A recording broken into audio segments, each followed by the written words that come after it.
आज ये संबर्धना सभार मुख्य अतिथि बंद आम डीन सर सुपरिटेडेंट रजिस्ट्रार और एचओडी मैडम मंच आगे समस्त को मोर नमस्कार।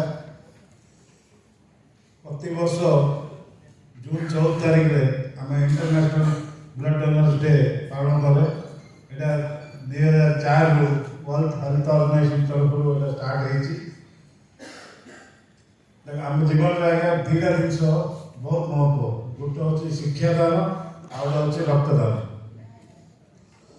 आमर गोटे रक्त उपाय बहुत लोग सेकेंड लाइफ आशा कर जगी थे। सो आम आपण आम भर जी जन ब्लड डोनेशन कर बहुत बहुत धन्यवाद जनाऊँ। कहीं बहुत लोग आगे